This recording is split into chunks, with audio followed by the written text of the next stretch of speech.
piece of me? Do I feel lucky? Well, do you, punk? Good morning, Vietnam! I love the smell of napalm in the morning. You're gonna need a bigger boat. I feel the need for speed. I wish I knew how to quit you. Love means never having to say you're sorry. You do. You'll shoot your eye out, kid. I am serious. And don't call me Shirley. There's no crying in baseball. Welcome, film fans. Happy Tuesday. Welcome to a new season. Welcome to episode 316. And welcome to Sleepy Hollow. You're listening to a new episode of the Cine-Men Movie Podcast. I'm one of your hosts, Juan, and I'm joined by the other host, Jay. How's it going, everybody out there? What's up? Man, it's hard to believe September is literally just days away already. I feel like we've only enjoyed September for like 15 minutes. Hey, a lot of stuff happens in September that I don't like to discuss, so I'm happy it's almost over. September's almost over. Rough shit, if you know what I mean. It is, yeah. It's rough, man. But we're here. We're happy. We're hanging out. We're talking about movies. We're gonna have a couple smiles on our faces. The sun's not shining here. We're in severe thunderstorm watch, at least for the next hour. So if there's any technical difficulties or if we lose power, please bear with us. But today, the weather's fitting the movie we're talking about, at least here where I'm at. We're talking another Tim Burton movie, and we're talking Sleepy Hollow, which we'll dig into a little bit later on. But last week, if you guys did not get to join us last week for the latest episode, it was our anniversary episode, and we talked all about Furiosa. We had an email bag, so go back and listen to last week's episode. It was hella fun conversation. You can see all the links on below if you're watching us live on Imisawa Productions YouTube channel. If you're listening to us out in podcast land, if this is your first time joining us, thank you. You can find our links on facebook.com/The Cine-Men Movie Podcast. Instagram is all one word, Instagram/The Cine-Men Movie Podcast. X, formerly known as Twitter, is CINEMEN 405. That's Cine-Men 405. And then the email bag, which we're going to be getting to again next week, is CINEMEN921@gmail.com.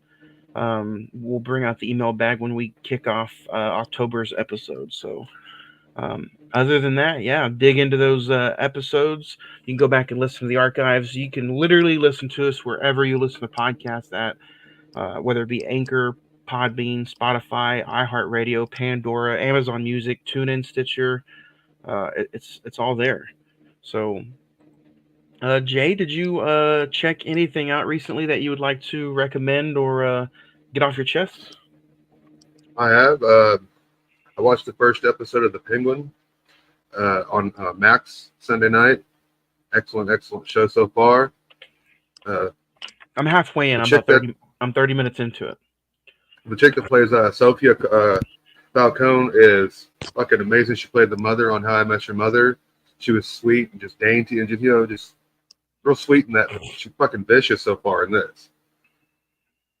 And then I went through. I haven't seen them all in a while, and I went through and watched all 7 Mission Impossible movies. Nice.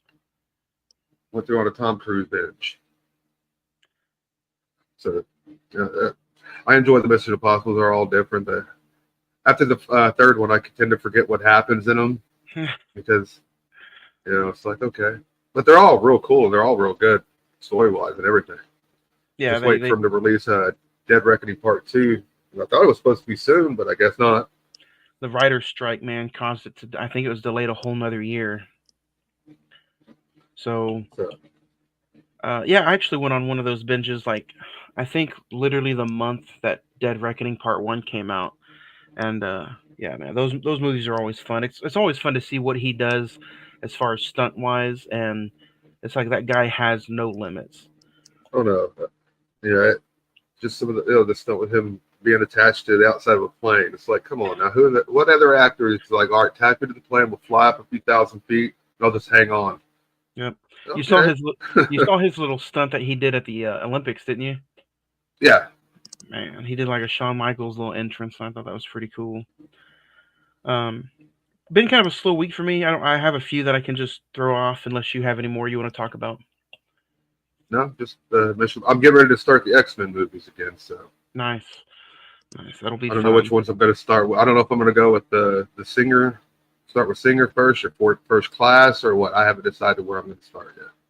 Man, First Class those are so good. I think those are all underrated. Speaking of James McVoy, I Yeah, went to the Hey, back theaters boy.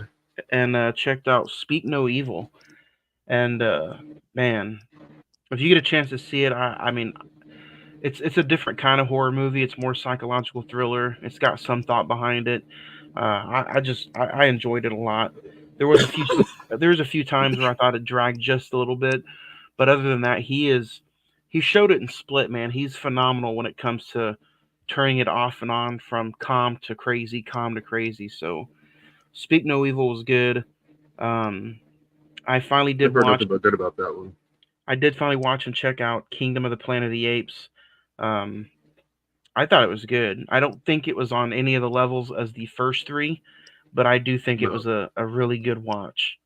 Um, like I told you, whenever I watched it, I had trouble recognizing which ones we were supposed to follow. You know what I mean? It so wasn't until I you now know that that you're he did have like a sling around his chest or some shit like that, or you yeah, know, that and was his only differentiating thing. Was it? I wanted to bring this up because we haven't talked any of the other three, and it's something that we've been wanting to talk about here. But I want to dive in just a little bit. It's supposed to be generations after Caesar, but was that not Caesar they were burning at the beginning of the movie? That was. And then later on in the movie, you see the ashes and the skeleton still left over from the burning. Like, it feels like it's not generations. It feels like it's just maybe a few years later, you know? But the subtitle at the beginning said generations, right? Yeah. But Generations later. I would have thought the skeleton and everything would be more decay than it was. Well, they burnt it up because it would just be ashes. You know? Yeah. But anyway, But I thought it was a good watch. the visual effects in that movie are incredible. I'll give it that. Yeah. I do like the way the apes looked. I like the story. Um, yeah, I'd go check it But out. it doesn't have the same feel of the Caesar as the Caesar trilogy did. Mm-mm. I'd go check it out though if you guys are. If you don't, if you're not into getting anything uh online or physical media, it's streaming on Hulu, I believe.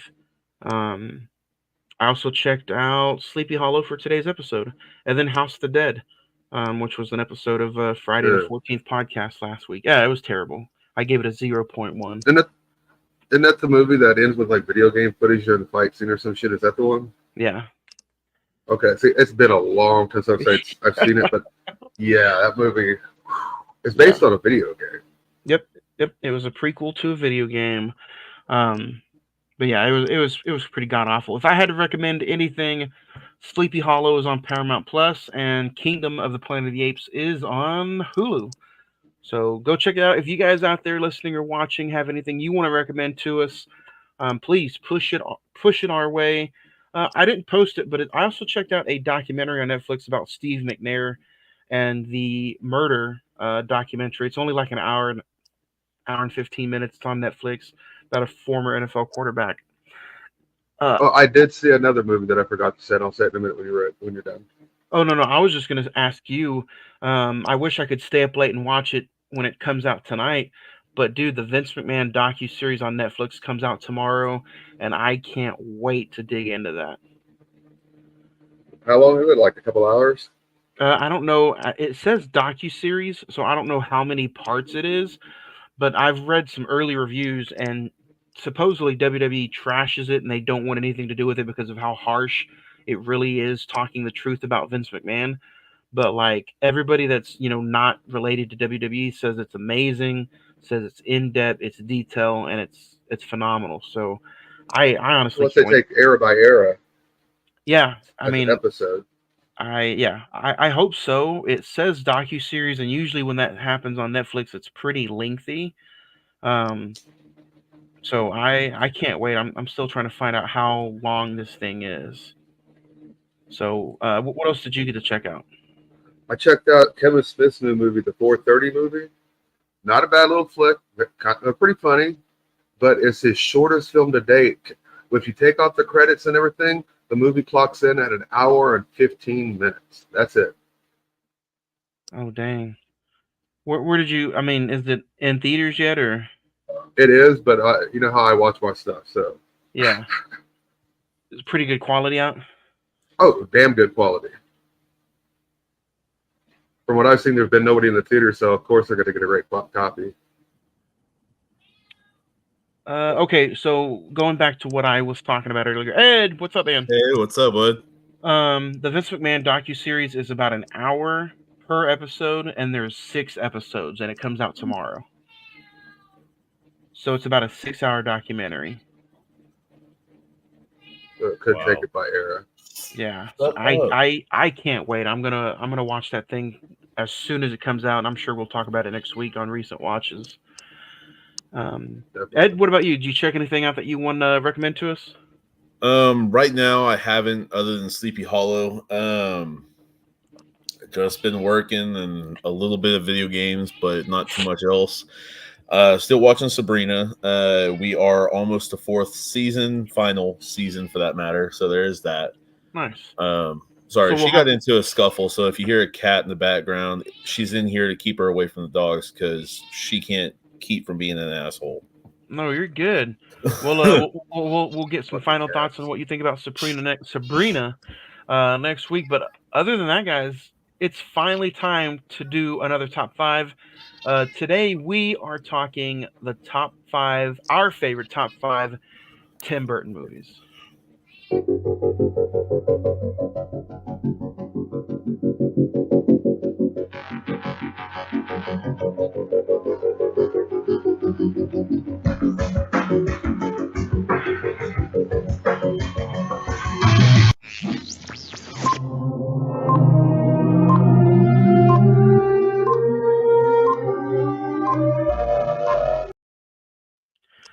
What up? It's been a minute since we've talked top 5. Today we are talking our top 5 favorite Tim Burton films. We can start off with some honorable mentions. Jay, you want to go first? I have I seen this in theaters opening weekend, and I thought it was. I still think it's a funny movie. A lot of people have problems with it, but I love the aliens in it, so I'm going to go with Mars Attack. Man, that's my honorable mention. They got an all-star cast in that movie. If you guys haven't seen it, check it out. It's hilarious. We did not talk about anything on our list before we went on, but that's my honorable mention is Mars Attack. I agree with you. The opening scene when the cows are running on fire. Jack Black's in there. Yeah, as a soldier. Yep. Michael J. Fox, Sarah Jessica Parker, Jack Nicholson twice. Yep. Danny DeVito, Tom Jones, right? Yeah. Yeah, and it's just hilarious. I think I agree with you. I think that movie doesn't get enough recognition either. Do you have any honorable mentions, Ed? I'm going to go ahead and put Alice Through the Looking Glass in that one. I don't know. I thought it was a zany movie, just fun. Yeah, I just like that one, man. Number 5. I'll kick us off with the list. Number 5. I'll go with Edward Scissorhands. No. Edward Scissorhands. We had a episode on it earlier in the week or earlier in the year. It's phenomenal. I love the music, the score, the actors, the characters. The dad is one of my favorite characters in the movie. And it's just, we talked about it during that episode. It's his own little version, almost like a Frankenstein love story. Mm-hmm. So if you guys want to hear more thoughts, go check that out. We did it in January, I believe. But it's a very pure Frankenstein. You know what I mean? Yeah. He is pure. And it just, I could dive into that movie all over again, but it just shows you how pure he was, that it wasn't until he started involving with humans that he started developing maybe some hatred or or just Bad habits. nastiness in the world. Yeah. So that's my number 5. I love that movie, and all these movies to me are 5 out of 5s. So that's how much I love these Tim Burton movies. Jay, what about you? What's number 5? Beetlejuice. First. I seen this damn thing probably like 3 different times at the drive-in growing up, and it's just been on repeat over the years in my at my home. And I even showed it to my kids. That, they loved the hell out of it. They thought it was cool as shit. And yeah, what's not to like about the movies? That's true. It suits every taste that it is a pure Tim Burton movie. That because we wouldn't get another one like that till like Batman Returns. Yep. And that's just pure Tim Burton right there. I love it. What about you? Same. I like that word too, with just everything involving Tim Burton. I think we're reusing that word a lot today. Edward, number 5 for you. Number 5 for me, I'm going to go ahead and go with 1989's Batman. I mean, real good cast. Of course, you've got Michael Keaton in his first starring as Batman. And if I'm not mistaken, this was a lot of controversy due to him in, previous movies, kind of like the current Batman, for that matter. Jack Nicholson as the Joker. That, I think, was a wonderful pick. Jack Nicholson's got that psychotic thought for it, if you will. So I thought that was really cool. You showed Nicholson also banked off this movie, though. He banked. He got like $60 million to do this movie in '89 money. Shit. Because he wanted the back end deal and shit like that, part of the merchandising and everything like that. Fair, yeah. Our own Juan right there is a part of that. He had a ton of stuff when he was young. Cool shit. Cool shit. Okay, so 2 out of 3. 2 out of 3 were a part of it. Yeah. It's a good number 5 right there. Number 4 for me, Jay, I'll come off your end coat. Beetlejuice. It's funny that we did number 2. We never talked about the original. We were trying to. I wanted to do it like right before the second one, but everything you said, pure Tim Burton, fun, nostalgic, raunchy for back in the day. Kind of cartoonish now, but it still lives up to this day. It works, and it kicked off. I feel like it kind of just blew Winona Ryder up, and that was kind of the movie also that blew up Tim Burton. Besides Pee-wee's Big Adventure, so I want to say Beetlejuice did more than anything, but just because it was a Tim Burton movie, Yeah, all his aesthetics were in that movie. Pee-wee's Big Adventure, he had to kind of stick to a certain aesthetic. Yeah.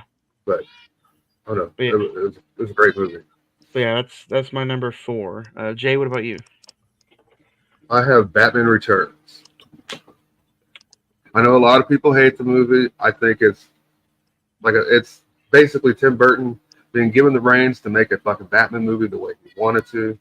And I enjoyed it. I love the look of it, the black and whiteness of the entire movie. It has a black and white feel to it. Yep. Christopher Walken eats up every scene he's in. He's a despicable prick in every scene. Catwoman just looks fucking sexy as fuck through that entire movie. She looks so great in that movie that every movie that's ever used Catwoman or show that has used Catwoman, they have tried to live up to that potential that Michelle Pfeiffer and Tim Burton set for what Catwoman could be. And then you have Danny DeVito's Penguin and that gruesome little fuck right there. You know what I mean? Yep. Ed's got Catwoman right there. Yep. But yeah, no, I think Batman Returns is phenomenal. So, Edward, number 4. Number 4, I'm going to go ahead and put The Nightmare Before Christmas in this spot. It's hard to imagine a Tim Burton library without Nightmare Before Christmas. It's one of the ones that, you think of Tim Burton, a lot of people automatically think of that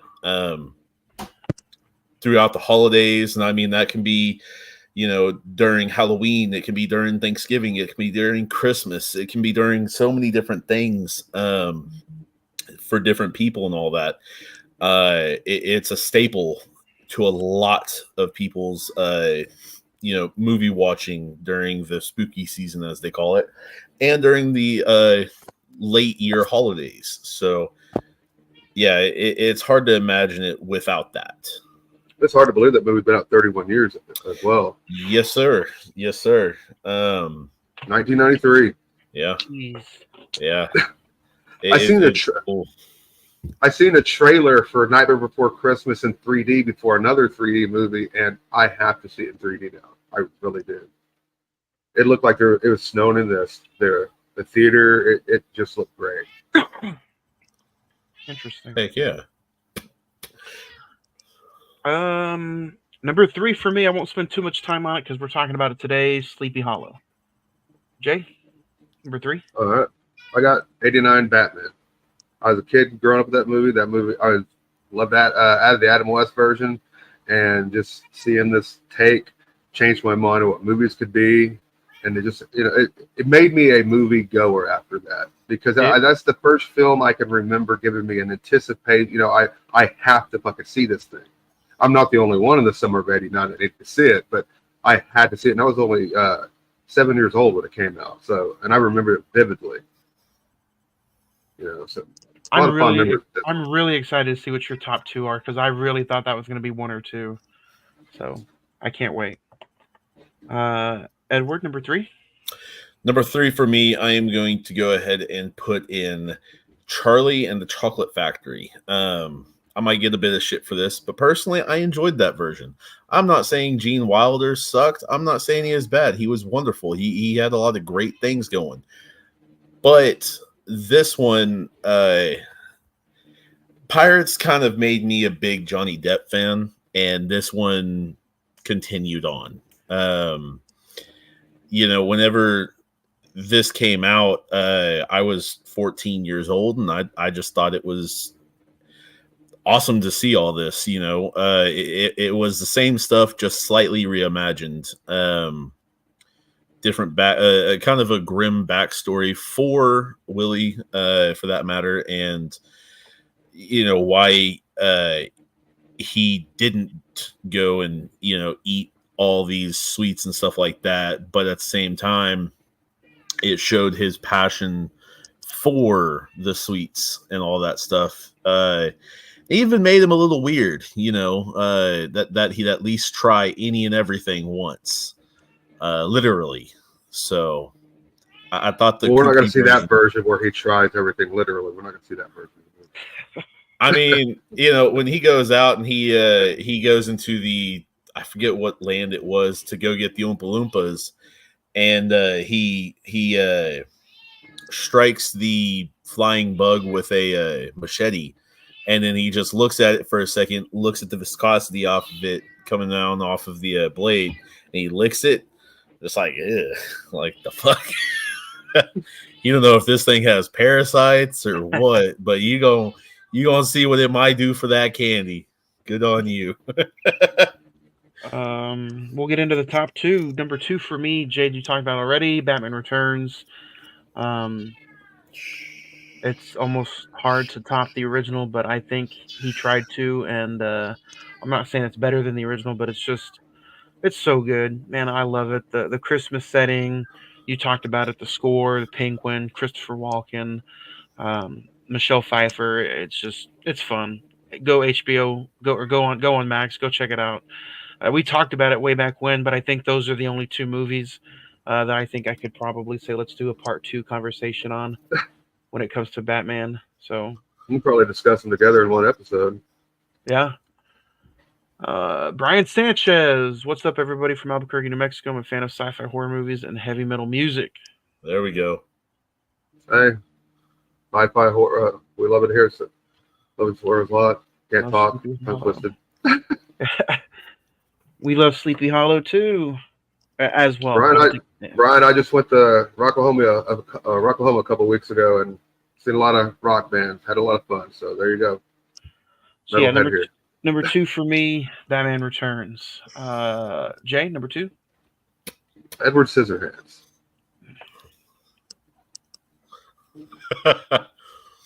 Oh, I hated that for a bit.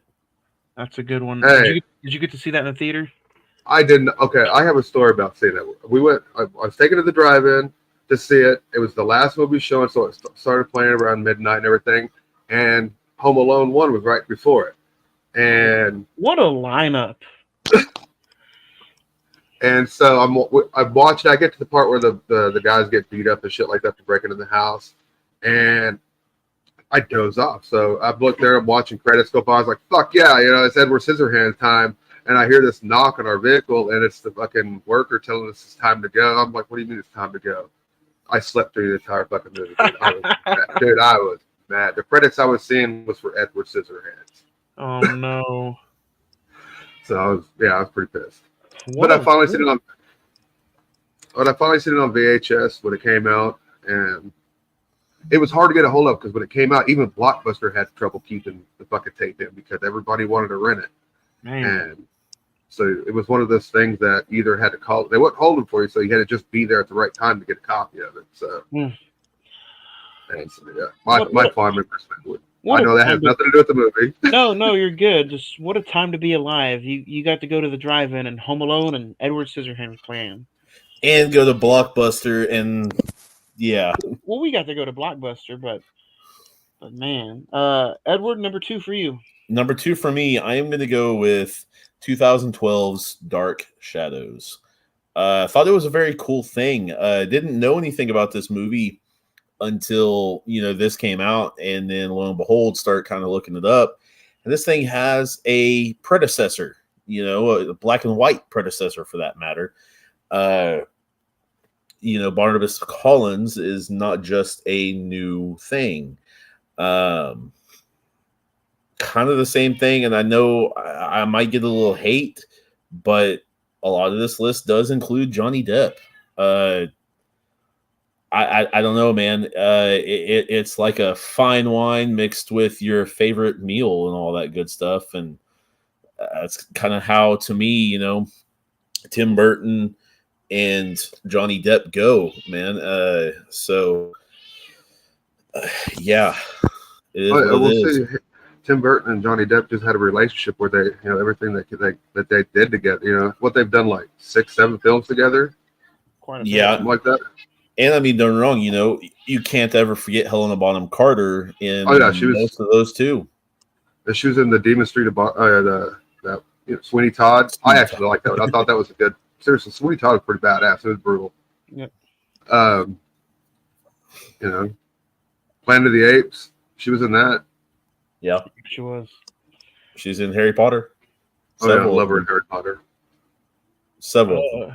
My number 1, it's probably not any secret. We've talked about it. Number 1 is Batman '89 for me. Fun on my Letterboxd, IMDb, all the accounts. It's in the top 5 of all time. So we had a whole love session over it. Like I said, I think we could talk about those 2 again one day.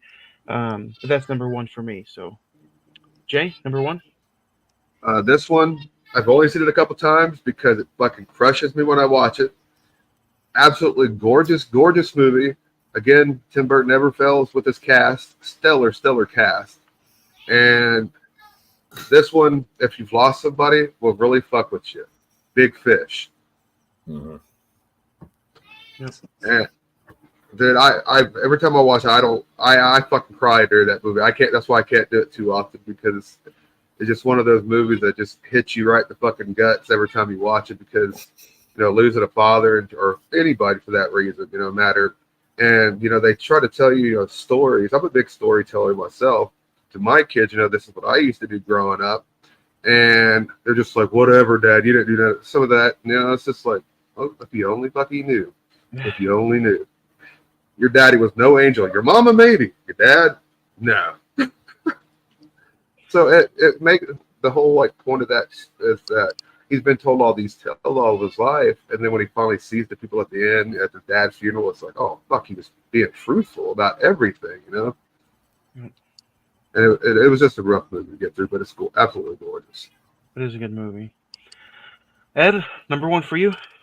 Number one for me, it's already been called a badass movie. The Sweeney Todd, the Demon Barber of Fleet Street. This cast is very, very, very reminiscent of Harry Potter. A ton of people throughout the entirety of Harry Potter, even down to a young Gregorovich, is used in this. It is crazy to know how many people they actually did use. So, whenever that happens, but at the same time, this is one of my favorite musicals of all time. One of the few that I can truly get through every time and not have a single problem. Probably behind Grease. Huh? I said probably behind Grease. Yeah, it's number 2 to Grease. It is number 2 to Grease. I seen that when they released that on its 20th anniversary in theaters. Hell yeah! That's how much I love Grease.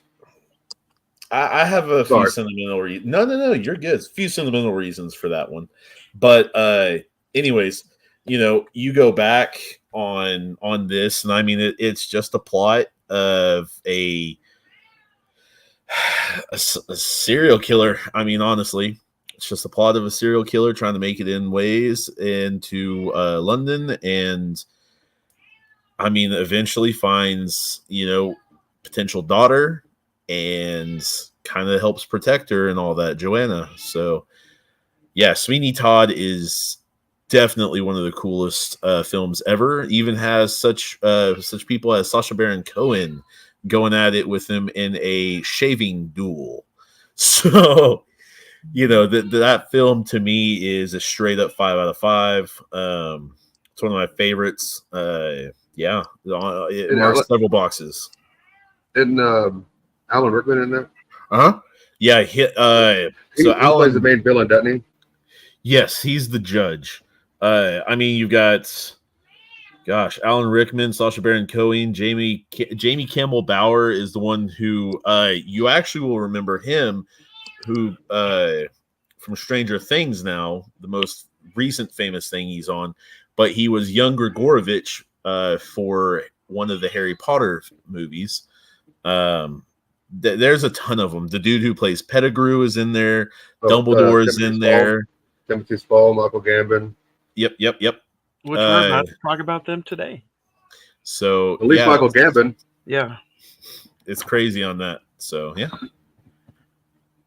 Before we dig into today's meat and potatoes of the episode, I did want to announce what we're talking about for the rest of the year. Everything is done. I think we're gonna have fun. The profile piece kind of matches some of the themes and the movies that we've talked about all throughout the year. So, so if you guys want to talk about some of the movies, we can. But I'm going to announce them, and then we'll get on with today's episode. Next week, we're talking about Long Legs, October the 1st. October the 8th, we are talking about Joker. October the 15th, we're talking about Scary Movie. October the 22nd, we're talking about Idle Hands. And October the 29th, we're talking about The First Omen. So that's what's going to get us through spooky season of the month of October. So I'm looking forward to all these conversations. I think they're going to be pretty fun. Never seen The First Omen, brand new horror movie this year. Long Legs is getting phenomenal recognition all throughout the year. Big talks about Joker Part 2. And then why not talk about some comedy scary classics? Scary Movie and Idle Hands. So I'm down with all those. November the 5th, we're talking a 20th anniversary of Friday Night Lights. November the 12th, Clerks 3. November 19th, Mrs. Doubtfire. November 26th, Thanksgiving Day weekend, Gladiator Part 2. December the 3rd, Interstellar. December the 10th, Home Alone. December the 17th, we're going to have a profile piece exclusively on Robin Williams. We'll talk all about Robin Williams' life, his movies, what he meant to us as an actor, and then we'll talk our top 5 Robin Williams movies. We're gonna take Christmas Eve off. We won't have an episode on Christmas Eve, and then December 31st we will talk about Nosferatu, the brand new Robert Eggers movie, which comes out on Christmas Day. So, starring Willem Dafoe and um, Skarsgård. He was just in The Crow. So that's how we're going to end out the year on New Year's Eve with Nosferatu. Hell yeah. So, what do you guys think? Are you guys excited about Robin Williams? Oh yeah, there's a lot I can talk about with him. So yeah, I've seen a lot of his comedy specials from HBO. I've seen his stuff that he did with Coco. Have you seen the Coco Gorilla stuff? If you haven't, before we get to Robin Williams' talk, you need to watch some of that shit. Him with Coco the Gorilla, no sign language, and she loved Robin Williams. Nice. You even need to see the video where she receives the news that he died. Oh man. Yep. I haven't That was seen fucking brutal. That whole episode might be brutal for us, honestly, but I think I give enough time. There's enough time for us to go through and watch a bunch of Robin Williams stuff personally between now and December 17th. 20th anniversary of Interstellar, and then Home Alone. I had to fit a Christmas movie in there, and then the month before Thanksgiving weekend, we'll talk about or the week before Thanksgiving, we'll talk about Miss Doubtfire. We might lose it during Miss Doubtfire. So, I think the rest of the week or the rest of the year is going to be just fun conversation. So, if you guys out there listening want to chime in, go ahead and send us in some emails.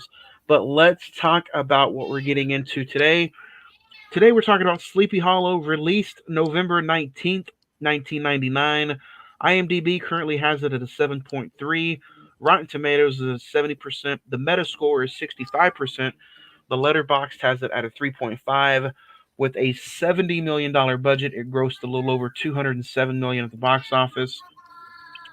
Starring Johnny Depp, Christina Ricci, Miranda Richardson, Michael Gambon, Casper Van Dyne, Jeffrey Jones, Ian McDermott, Michael Goff, Christopher Walken, directed by Tim Burton. Christopher Lee's also in there. Richard Dreyfuss. Yeah. So Ichabod Crane is sent to Sleepy Hollow to investigate the murders of the town, and the culprit is no other than the legendary Headless Horseman. Tim Burton's version, of course, this is a story that you can probably date back all the way to 1799. That's when the movie was, the story was supposed to be taking place. Edward, we'll start with you, man. Do you remember the first time you got to see it, and what was it like revisiting it for the podcast? Yeah, man. It had to be in 04 or 05, somewhere around there. Yeah, it always love it. I mean, honestly, Impediabod is, I mean, Ichabod, but it's always fun to follow this story, Sleepy Hollow as a whole, or the Headless Horseman. In fact, my neighbors have a Halloween decoration of the Headless Horseman. Nice. And it's like 8 feet tall. It's massive. Oh, cool. Literally. Take a picture. Right. Well, yeah, probably. I don't think they have their address on there. They have it right in front of their door, like their front door. Anyways, cool.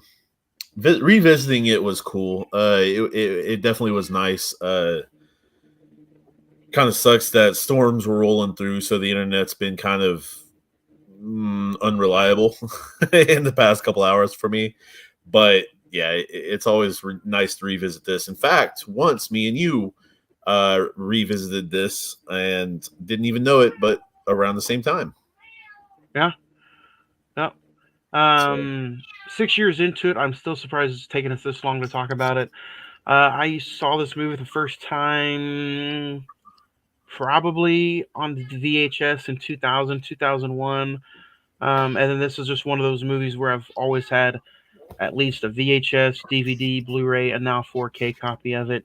And Internet or not, that's why I keep these things. Um, always hang out and watch it, whether I need whether the internet's working or not. But I loved watching it for the first time, and now it's like one of those yearly revisits. I always have to revisit around this time of year. And watching it on Sunday night, man, I chose to watch this over Sunday Night Football, and it was phenomenal. I love watching this movie, and we'll get into it a little bit later on. Jay, what about you? Do you remember the first time, and what was it like revisiting? I seen it opening night when it came out in theaters. Lucky. I seen the trailers leading up to that point. I was like, Tim Burton, they got me, And then seeing more of the visual flair. The visual flair, it wasn't necessarily Johnny Depp or anything that pulled me in. It was because it was a Tim Burton movie. That's what pulled me in. Yep. And once I got there and I seen what the cast was like, oh, hey, what up? I started paying attention to that, and that went on later on too. So I started discovering more and more people. But last night was the first time I watched it. Oh, in a good 3-4 years. So damn it. Sorry, I just seen something pop up on my screen that made me laugh. Sorry. That is funny. Is it just me, or is this movie just he's so good, especially in this movie, about making the score a part of the movie. That's its own cast member. Mhm. Making the scenery in this movie, the town of not only Sleepy Hollow, but I wanted to touch on the town of early Brooklyn, early New York, when before he gets to Sleepy Hollow, and even at the very end, when you get to see Old Bronx. Tim Burton in this movie, he's good about it in all of his movies, but this one, just the scenery is just. I could watch this movie on mute. I don't know about you guys, just because of the scenery. That's what I'm saying. That's what pulled me in from the trailers and everything. I said it's a full-on Tim Burton movie, and just it has that same kind of look and tone as Batman Returns, but not as black and white. It's more of a grayscale in this one. It does have its dark, deep colors when he wants to put them on there, like the cardinal in the scene. The lips sometimes just being a little bit redder. Just certain things he draws more color out, but the rest of it's just a kind of a drab kind of, it's not a bad thing, but it just has this. There's a lot of fog in the movie, which I didn't realize until this last viewing. There's a lot of dullness to it. I mean, most of their outfits are, black, white, brown, gray. Oh yeah, costumes stuff like that. They look good, yeah, exactly. But yeah, the red definitely sticks out among that is done in this movie. Even to the point where chopping the tree of death or the dead tree or whatever have you, and you get all the blood that just like splatters him in the face multiple times, and after like 5, he's like, screw it, let's just go in and see what's here. This is enough of a jump scare. It is enough of a suspense. It is enough of a thriller. It is enough of a bit of horror. It's got a lot to it. Drama, all of it, man. Almost, and to me, like rewatching it this last time, I felt like it was almost more of a whodunit kind of murder mystery. And I'm like, man. Go ahead. I've noticed that. I've noticed that from my first viewing. I was like, oh, they're trying to. It's kind of like a whodunit movie. They're going to reveal at the end. It's not the headless horseman. They could have went that route, but no, it's real horsemen, real supernatural shit going on, and being controlled by somebody else because she has a skull. I was like, oh, that was a cool little ending, and it brought like witchcraft into the. I will say this before continuing further. It looked like Tim Burton had a blast with all the fucking blood, though. Yeah. Because I was gonna say, is this his first rated R movie? I believe it is. Yeah, he did this before. Yeah. Yeah, this was 99, so. But yeah, no, the blood, the gore, the whodunit scenery. When Johnny Depp first gets introduced to Christina Ricci's character, and I love just rewatching it again and just paying attention. And I notice small details every single time I rewatch this, and it's just,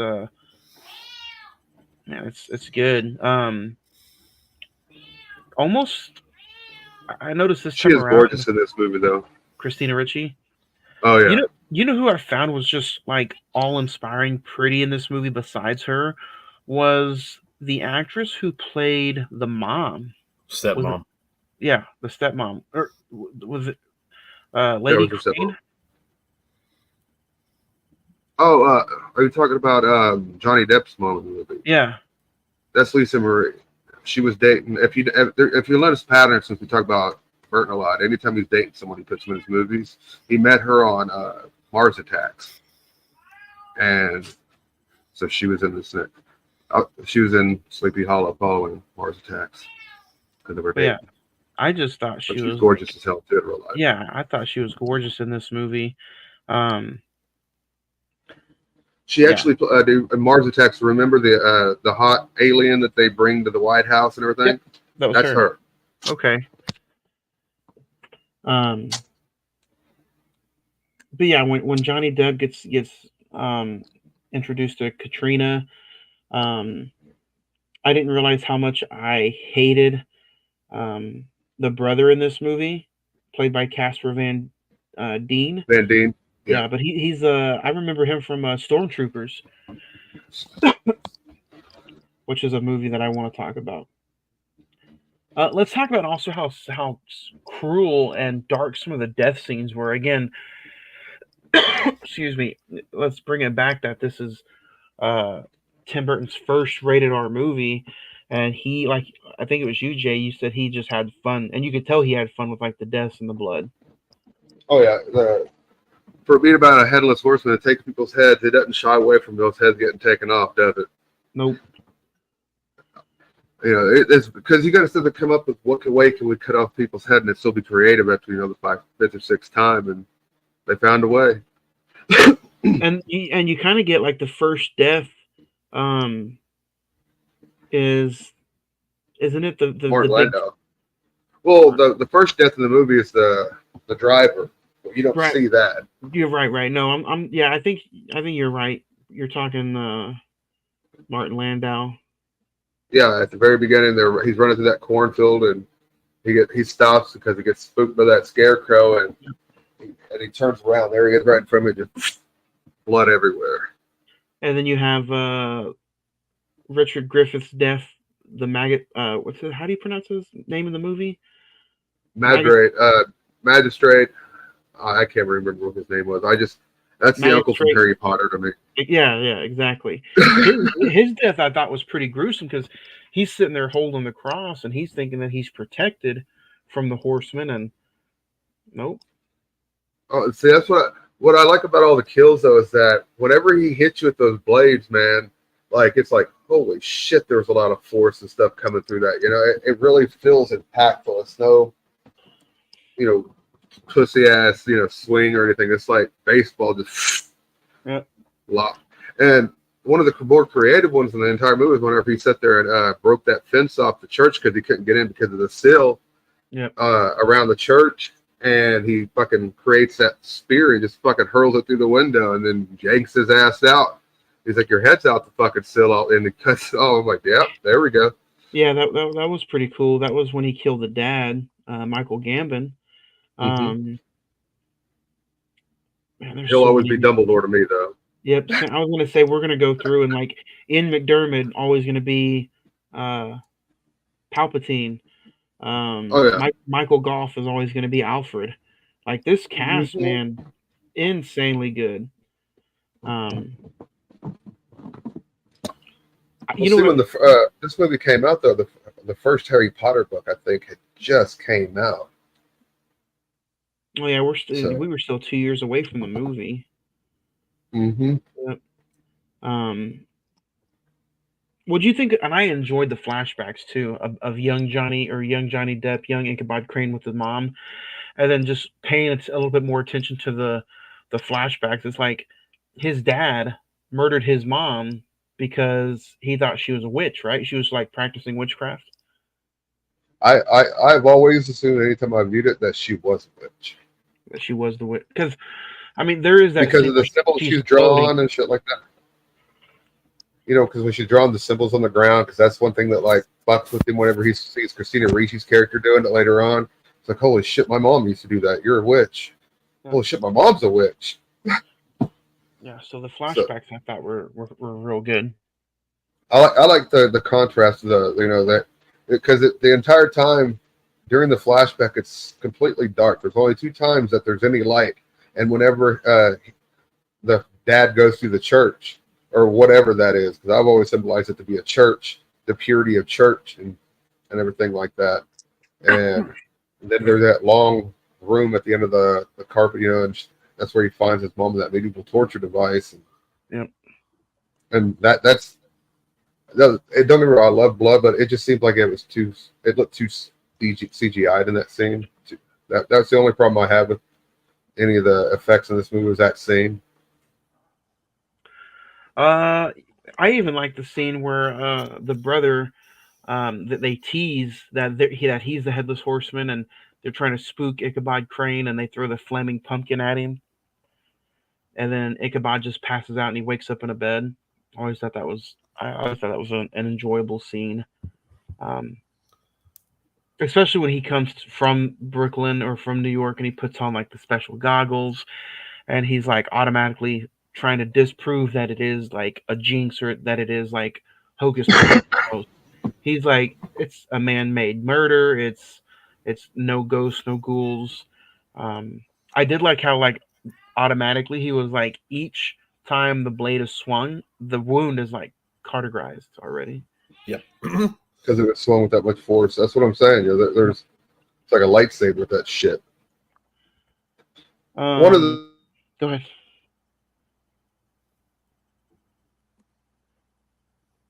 You there? I am. Jay?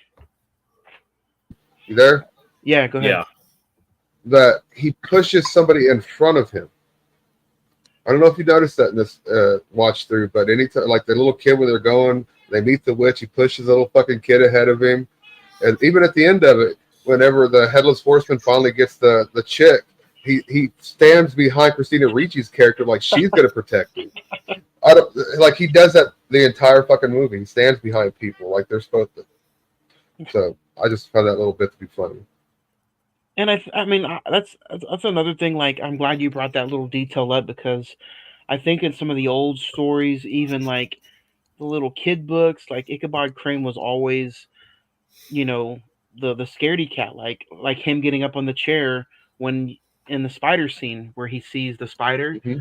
Yeah, like he's, and I like that detailness that Tim Burton brought, because in some old cartoons or storyboards or books, Ichabod was always just like just a big kind of like scaredy cat. So, and for this movie being an hour and 45 only, dude, to me, I don't know about you guys, but it just flew by.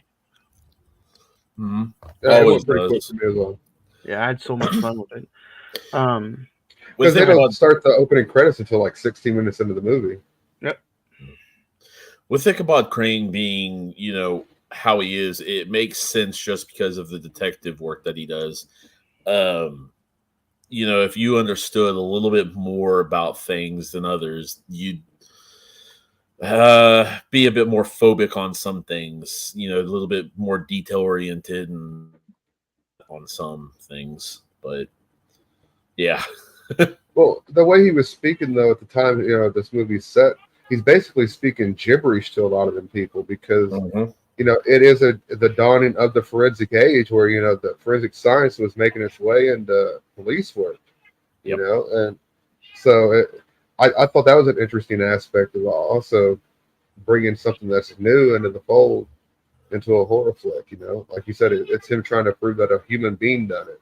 And he's going to use all this forensic science to prove it. You can't use forensic science to prove a fucking headless horseman exists.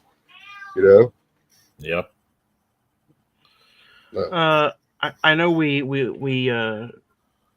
praise him a lot, but Christopher Walken in this movie as the Headless Horseman, what did you guys think of the scene where it's the flashback and it shows how he died? I thought that little segue was awesome. Very creepy. Yeah. I like how his teeth were like kind of sharpened The little scene with the two girls where they broke the twig to get the police to come over here and look at him. Yeah, I'll agree with that. Very I creepy. always thought that was a fucking dick move, though. But hey, Yeah. I wouldn't have the balls to do something like that, especially a big hulking guy that's murdered a bunch of people, and she probably knew it too. The little girl probably knew who he was and everything like that, and she said, "Nah, fuck it." Yeah. Well, I mean, if you look at it, listening to Ichabod Crane, he's telling them that the horseman is not after everybody. He's not just on the serial killing rampage. He's got something specific in mind. Right, but so before he got his head chopped off, like we're talking about that flashback scene, he could have just whacked the little girls. You never knew. Well, and that's the thing right there. I think they understood, or were at least thoughtful about it enough to where they were like, I think we're safe because he hasn't gone at anybody but bad people. I get, something like that. Sometimes kids show a surprising intelligence to that. I love the scene where he kills the brother, Casper Van Dien. He just kind of takes his axe and his sword and just like chops his middle half.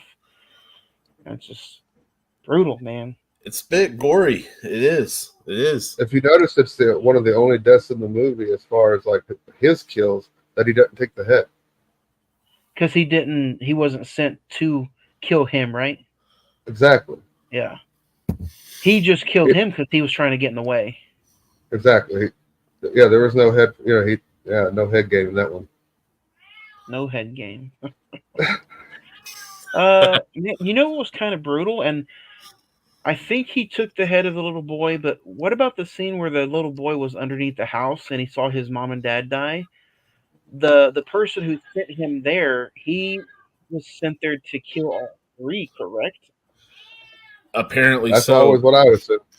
Yeah, because you don't see the little boy's technically death, but I mean he shot with a back to the heads, and I'm pretty sure the boy was Well, what he does is he comes out and throws an extra something in there and then cinches it up.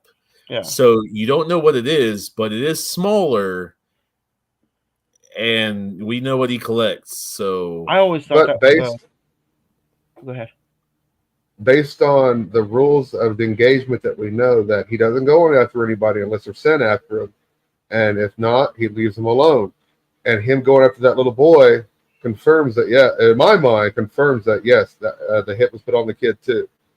Yeah. I think it was put on the family of that household, not necessarily specifically, but the family of it. And when he heard, something going on, because it was just like then he started attacking the floor and all that, but that was always even some odd times watching it now. That's always like I have to sit and just watch that scene because it's still kind of just eerie and creepy to me. It's like the teaser trailer. The teaser trailer for this movie was that scene chopped up into about a little smaller to have like they showed the entire thing. Oh dang! Go back and try to find the teaser trailer. That whole scene chopped up a little bit smaller is the trailer for it. Yeah. Would you guys kind of think of? Go ahead. No, I was just saying. Okay, go ahead. Would you guys kind of think of the reveal? Kind of like somebody is controlling him. It was pointed out to make it look like the dad did it, and then once the dad died, she kind of pointed fingers at Katrina. That Katrina's the one who did it, and even Johnny Depp for a quick second thought she was the one who did it, until he got in the carriage and took off. But what did you guys think? It was leading on to one thing, and then boom, it ended up being the stepmother. I mean, it was a good twist to it, because one big thing that led to him thinking it was her was what color it was drawn in, the like pink crown or whatever, or fuchsia or whatever it is. But, and then her hat passing out on the top of the staircase after her father was beheaded at the church, and she's got blood on her hands. She has the chalk or whatever, and it's right there in her hands. It's on the church grounds and all that. So, yeah. I do like how he finds out who the real culprit is because he sees the wound on the woman's hand as he's passing through town. And he's like, hold up a second, that don't look right. Just from that little view of passing by, he could tell something wasn't right. And he goes and examines it and sees that, this person was cut after death. And, that couldn't happen. So who's this? And that's what made him like, shit, it's the fucking stepmother. He's like, Yep. I always thought the ending to be kind of fulfilling and satisfying just because of how pure Johnny Depp's character was. You kind of wanted him to, kind of win at the end, not only just solve the thing the way he wanted to, but you kind of felt bad for him throughout the flashbacks of how he kind of lost his mother and kind of how things were going with Katrina. That what he solved the murder. He got Katrina, and I gotta say the way the ending is, the way the headless horseman kind of like goes after and picks up the stepmother and kind of rides off into, I guess we can call it hell or into the tree. I always thought it was creepy. I always thought it was into hell. Or hell. Honestly, it's what it seems. How it kind of restructures itself back and all that. He's got a bride now, so hey, that little horseman's got a woman. Zelida. You know what? Okay, I know this is the stupidest fucking thing to think of while watching a movie, but sitting there watching it and the time frame, I was like, I wonder what they're gonna do with all these woods whenever they start to develop it later on. Because New York's like everywhere. It's spread. There's houses everywhere. I was like, they're gonna come across this fucking weird tree that bleeds. So I just went to a different fucking route while watching this movie. My mind wanders. I'm sorry. No, that's funny. That did kind of. It's always fun to think about stuff like that, though. Especially like, okay, he passes out, and then they move off, and they kind of, I guess, adopt a little boy, I guess, and they kind of just move into New York. Mm-hmm. Where do we think Sleepy Hollow is? You think it's in the Massachusetts area? It's gotta be. In New York. Is it? He's from New York. I didn't know. No, the movie takes place in because at the beginning of the movie, Christopher Lee's character's like, to test your theories, we're going to send you up north to the sleepy town of Sleepy Hollow, upstate. It's going to be a 2-day ride.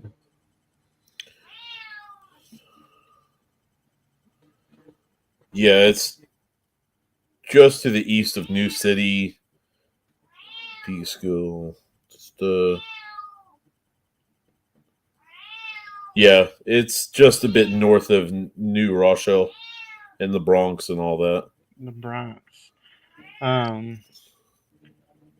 What do you think? I'm glad this movie hasn't kind of been, or story hasn't kind of really been touched. I know they had a Sleepy Hollow TV series that came out a few years ago, but I just think this is one of those movies that just story, score, cinematography, it's just so hard to recreate this feeling in a movie today. I mean, I don't know. Have you guys? I haven't seen any movie lately in the past maybe like 10 years. It's just like, it just feels like that type of the season every time you watch it. Like I always said, aesthetically, this movie is fucking amazing looking. Yeah. Mm-hmm. And I mean, he brought back Danny Elfman for the score. It was just, it's phenomenal. I can't keep talking any more about this movie because I think I'm just overkilling it with how positive it is for me, at least. Which we can lead into some favorite scenes if you guys want to talk about a favorite scene. Ed, we can start with you. I will say the scene where Ichabod is being attacked, that one is always pretty cool. The scene where Ichabod and I don't know which male it was, but they start fighting him more near about half, maybe 3/4 of the way through the movie. Yeah, it's Casper Van Dien there. Yes. I'd say those two would be my favorites. A lot of good action, a lot of good pace, and I think good for the story as well. So, mine is going to be the windmill scene towards the end when they go up into the windmill. Again, I feel like that's Tim Burton just laying down the old Frankenstein story, trying to recreate his See, version. that's what I thought. That was his homage to that movie, you know? Yep. And I love how back and forth it goes. It feels like it's going into a black and white movie, but it's really not. It's just like a gray tone, like you said earlier. But to me, the windmill scene is really just over the top, black and white feelish. Like you said, paying homage to Frankenstein, telling everybody, hey, I know where I came from with Frankenweenie as well, with that windmill scene. So I absolutely love that scene. One part I like in that scene is whenever they're all running up fucking ladders and everything, and he just takes a fucking line of rope, throws it up on one of the gears, and just rides that shit to the top. Yeah. Like, all right, you got a brain in there somewhere. Somewhere. Yes, that's funny. And then the church scene. Wait, what about you, Jay? I like the church scene. That was, like I said, I like how it kind of wraps up the movie with all the people, the conspirators. You know what I mean? Everybody, one gets shot, one gets their head crushed in, and the other one gets their head lopped off. So it was like, oh, okay, there we go. That's how everything's gonna. And you know, it was before Jeffrey Jones had his problems, so one of his final moves he got to do. Yep. I like the church scene. I also kept thinking while watching it, like, damn, man, I'd hate to have to replace all those fucking windows.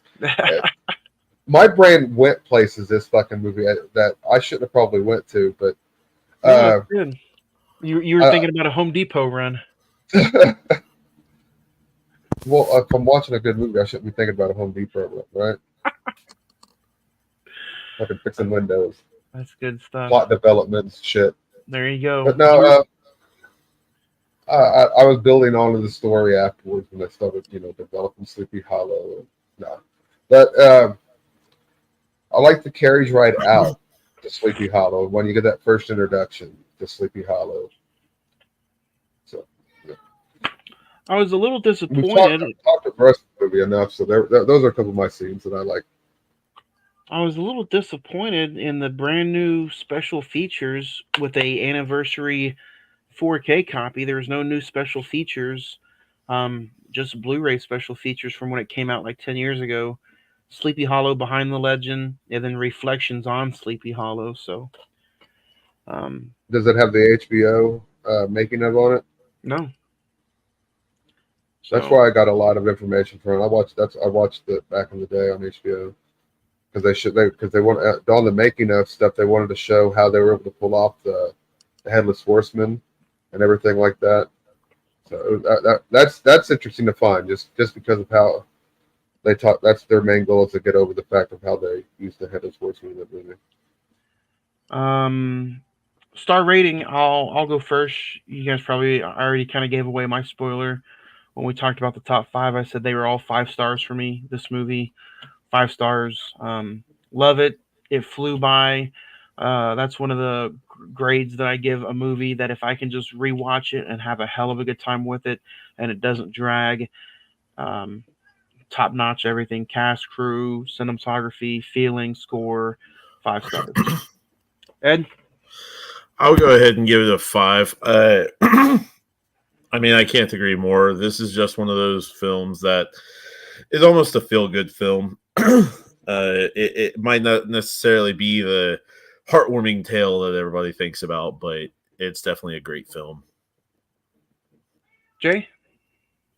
I'm now a little scared. You both give it 5, but I'm going to give it a 4. So, it's I still love the movie, but I love it. Yeah. Can't go wrong with this Tim Burton movie.